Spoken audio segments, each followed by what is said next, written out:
আসসালামু আলাইকুম।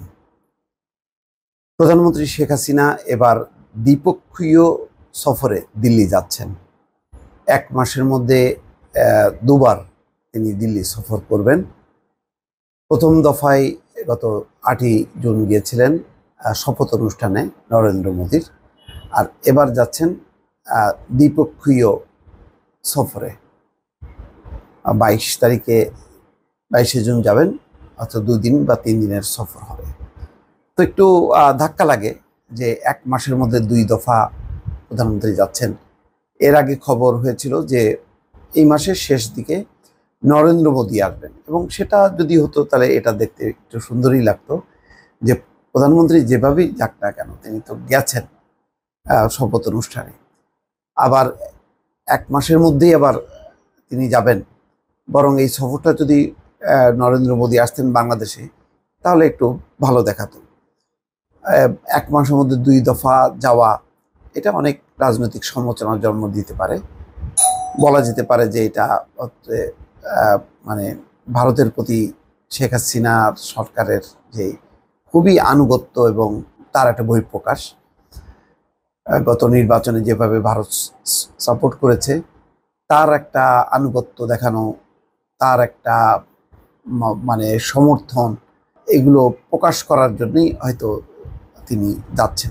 এটা নিয়ে সমালোচনা হতে পারে। বরং নরেন্দ্র মোদী যদি আসতেন তাহলে জিনিসটা একটু শোভন হতো যে পাল্টাপাল্টি সফর। এখন ১ মাসে ২ দফা যাওয়া।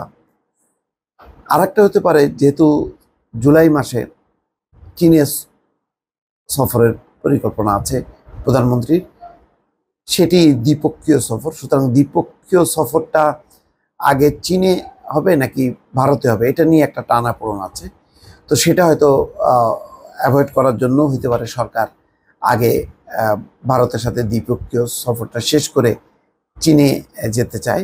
তাহলে ভারতের দিক থেকে আর কোনো মানে টেনশন কাজ করবে না। এখন ভারত এবং চীন এই দুইটাকে মাথায় নিয়ে সরকারকে খুব কৌশলে এগোতে হচ্ছে, যার কারণেই হয়তো একটু ছাড় দিয়ে হলেও, দেখতে দৃষ্টিকটু হলেও প্রধানমন্ত্রীকে দিল্লি সফর করতে হচ্ছে। এটা কূটনৈতিক এবং রাজনৈতিক মহলের একটা সমালোচনা।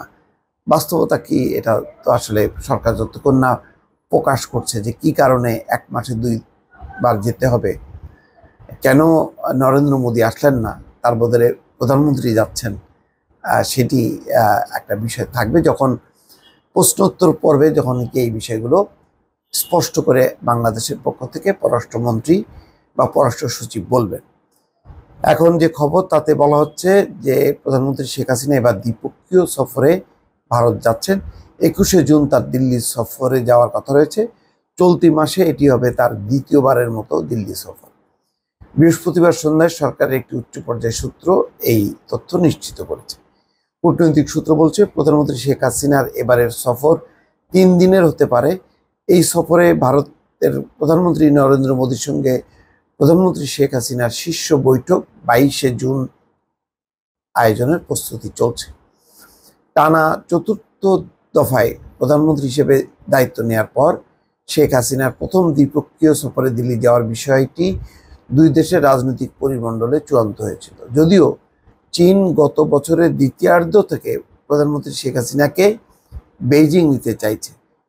ভারতের প্রধানমন্ত্রী হিসেবে নরেন্দ্র মোদী টানা ৩য় দফা শপথ অনুষ্ঠানে যোগ দিতে প্রধানমন্ত্রী শেখ হাসিনা ৮ই জুন দিল্লি যান।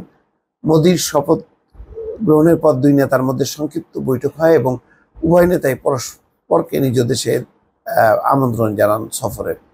ফলে আবার অল্প সময়ের মধ্যে দ্বিপক্ষীয় সফরে দিল্লি যাবেন কিনা তা নিয়ে জল্পনা তৈরি হয়েছিল।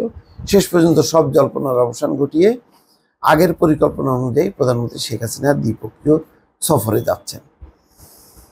তো যাই হোক, এখন এই সফরটাকে ঘিরে একটা, যেমন মালদ্বীপের মাইজু আগের রীতি অনুযায়ী যিনি প্রেসিডেন্ট নির্বাচিত হতেন তিনি প্রথম সফর করতেন ভারত, তিনি তার ব্যত্যয় ঘটিয়ে তিনি গেছেন চীনে।